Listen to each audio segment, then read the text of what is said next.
아멘. 네, 오늘은 담임 목사님께서 연무대교회 MCF 조찬기도회에서 설교를 하셔서 참석하시면서 제가 인도를 하겠습니다. 사무엘하 16장은 다윗이 정말 급하게 그 압살롬의 반역 때문에 피난을 가야 되는 그런 상황 속에서 마주하는 사람들과의 관계 속에서 또 아마 압살롬에게는 후세와 아이도벨이라는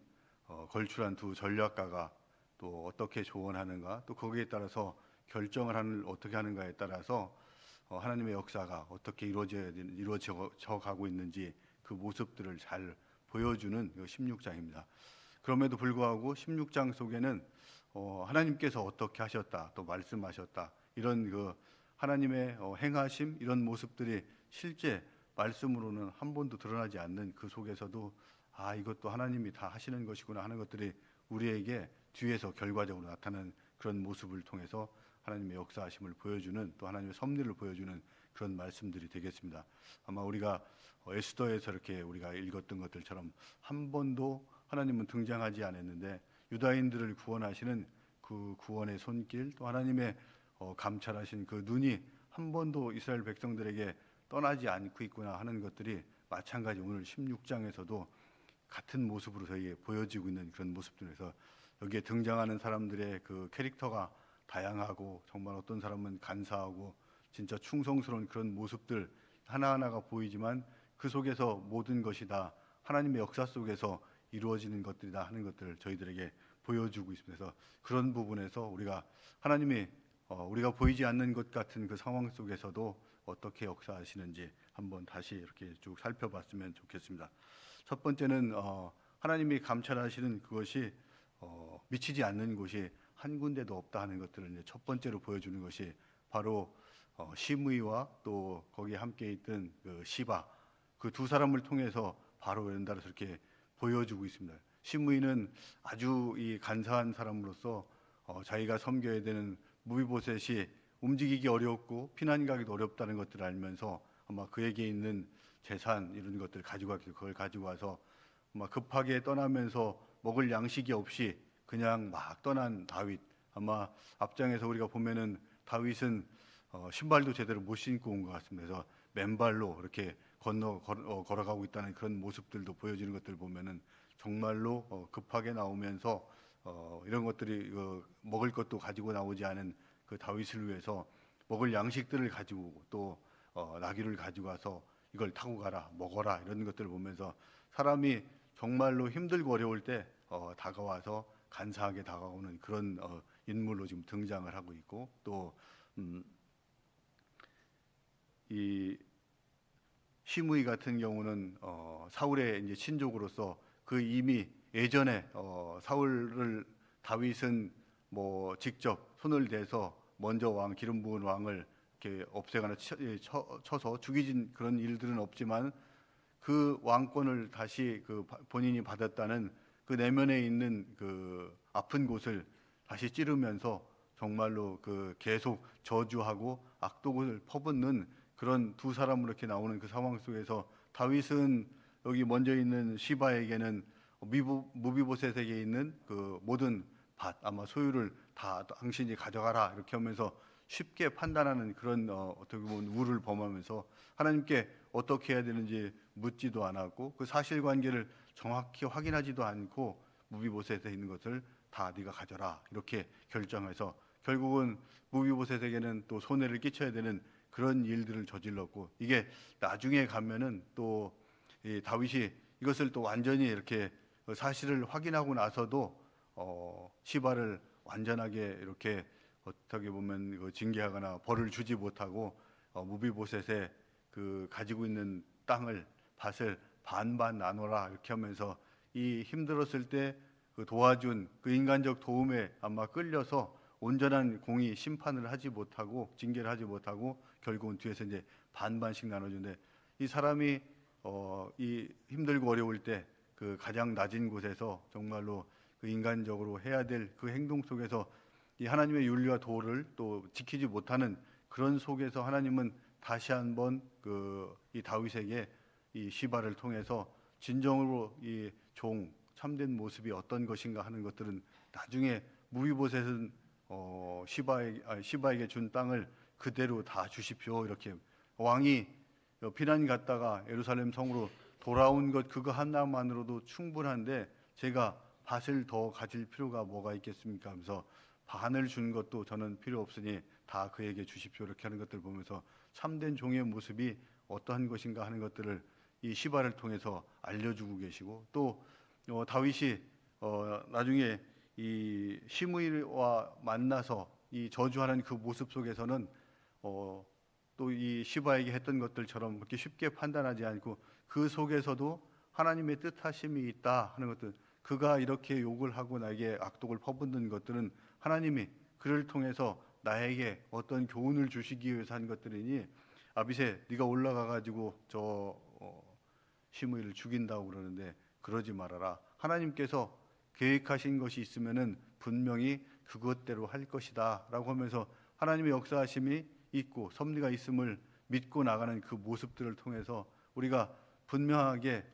이 하나님의 역사와 심판이 우리가 힘들고 어려운 그 상황 속에서도 함께하고 계시고, 또 우리가 즐거울 때만 함께하신 게 아니라 어렵고 힘든 상황에서도 함께하시면서 우리를 분명히 이끌고 가시다 하는 것들을 인정하고 나가는 그 모습들을 우리에게 다윗을 통해서 분명하게 또 보여주는 그 모습이 바로 시바와 시므이를 같이 둘이 이렇게 비교하면서 다윗의 한 번은 실수하는 그 모습, 또 한 번은 그 하나님의 시험, 또 아니면 하나님께서 그를 연단시키는 그 모습 속에서 다시 한번 하나님의 역사하심을 보고 성장하고 나가는 그런 모습들을 보여주는 것들을 보면서 우리가 만나는 모든 사람, 어떤 사람들은 내 마음에 잘 들지 않고 또 나하고는 거리가 있는 것 같지만 그 사람을 통해서도 하나님은 우리를 연단시키고 또 우리를 사용하시기 위해서 그런 사람들을 옆에 놓고 있을 수 있다 하는 것들을 기억하시면서 누구를 미워하고 좋아하는 것, 이런 것들도 마찬가지 하나님께 모든 것을 맡기고 나갈 수 있는 저와 여러분이 되었으면 좋겠습니다. 그 다음에 두 번째는 이 하나님의 심판, 이것이 미치지 않는 곳이 없다 하는 것들을 다시 한번 보여주는 그런 모습들이 또 여기 계략가 또 전략가라고 할 수 있는 아히도벨과 후세를 통해서 하나님의 심판이 분명히 미친다 하는 것들을 보여주고 있습니다. 그래서 아히도벨은 당대에 아주 뛰어난 전략가로 이렇게 모든 사람들에게 여겨지고 있습니다. 그래서 다윗에게도 그렇게 여겨졌고 또 이 압살롬에게도 그렇게 여겨졌고 모든 백성들에게도 그가 내는 지략들은 다 하나님께서 말씀하신 것을 받아서 행하는 또 말하는 것이다 할 정도로 이렇게 인정되는 그런 사람임에도 불구하고 아히도벨은 이 다윗이 남겨놓은 후궁들과 함께 옥상에서 장막을 치고 낮에 그들과 동침함으로써 당신의 권위를 확실하게 세워나가고 또 당신이 이 다윗과 완전히 이렇게 대척점에 있다는 것들을 보여줌으로써 군사들의 사기를 높여서 완벽한 승리를 거둘 수 있도록 심리적으로 먼저 조치를 하십시오, 이런 건의를 하는데, 이 건의 사실은 이 조치가 또 그것을 압살롬이 따라서 행하는데, 이런 것들은 이미 우리가 사무엘 12장에서 이렇게 살펴본 것들처럼 이 밧세바 사건 때문에 이 다윗의 집안에 하나님께서 말씀하시면서 거기에 칼이 계속 끊어지지 않을 것이다. 그 다음에 그 아내들을 다른 사람이 백주에 동침하게 될 것이다 하는 그 하나님의 약속을 실현하는 그 과정 속에서 이 아히도벨과 같은 나쁜 계략들도 하나님께서는 사용하실 수 있는 그런 것이 있다는 것들을 보여주고, 또 그에게 정말로 좋은 전략을 주어서 신속하게 빨리 기습을 해서 공격하는 것이 좋다는 그 이야기를 하지만 결국은 또 하나님께서는 그 안에 후세라는 전략가 또 하나님께서 사용하실 그 사람을 넣어서 그 아히도벨의 계략도 막아냄으로써 하나님의 역사를 쭉 연결시켜가는 그 모습들을 보면서 하나님께서는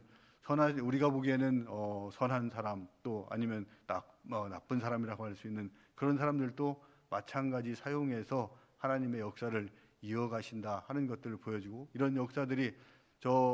우리가 피난을 가고 있지만 그 권력의 핵심부라고 할 수 있는 그 압살롬의 그 왕궁 안에서도 마찬가지 하나님의 역사는 늘 살아있다 하는 것들을 보면서 우리 믿는 자들 안에서만 하나님의 역사가 이루어지는 것들이 아니고 그런 심판들이 또 믿지 않는 자들 사이에서 온전하게 이루어지고 있다는 것들을 기억하면서 우리가 이 원수 갚는 일들을 내 손으로 이렇게 하려고 하지 않아도 하나님께서는 필요하시면 또 하나님께서 그 일을 행하셔야 될 그런 상황이 되었을 때는 충분하게 그 일들을 감당하신다 하는 것들을 저희들에게 보여주고 있는 그런 부분들이 되겠습니다. 그 다음에 세 번째는 하나님께서 아까 말씀드린 대로 이 보이지 않는 그 상황 속에서도 분명한 역사를 하면서 이어가시는 그것들을 통해서 다윗이 또 압살롬과 이 상황 속에서 이 보이지 않는 우리는 답답한 그 상황 속에서 있을지 모르지만 그것들을 통해서도 또 하나님은 역사하고 일하고 계신다는 것들을 기억하면서 우리 가운데에서 하나님의 모습이 잘 드러나지 않고 하나님이 무언가 행해야 될 또 일을 하셔야 될 그 순간들에 일을 하지 않고 계신 것 아닌가 하는 이런 의구심이 들어올 때도 하나님께서는 그 일들을 하시고 계신다 하는 것들을 오히려 여기서 하나님께서 뭘 하셨다 하시는 그런 기록의 말씀들보다 오히려 드러내놓고 이렇게 일하시지 않고 이 숨어서 일하시는 그 모습들 속에서 우리에게 진정으로 하나님께서 함께 하시면서 늘 영원히 보이지 않는 곳에도 감찰하시는 그 분이구나 하는 것들을 기억하고 나갔으면 좋겠습니다. 그래서 오늘 말씀을 통해서 하나님께서는 정말로 손길이 미치지 않는 곳이 없고 또 하나님께서 주관하시지 않는 것이 없다 하는 것들을 저희들에게 분명히 보여주시면서 하나님의 약속에 또 임하는 것들이 지연되고 늦어지고 그럴지언정 하나님의 약속에는 변함이 없다는 것들을 저희들에게 다시 한번 보여주는 그런 본문의 말씀이 되겠습니다. 그래서 이런 하나님을 끝까지 신뢰하고 의지하고 또 하나님과 동행하고 나아가는 저와 여러분이 되었으면 좋겠습니다.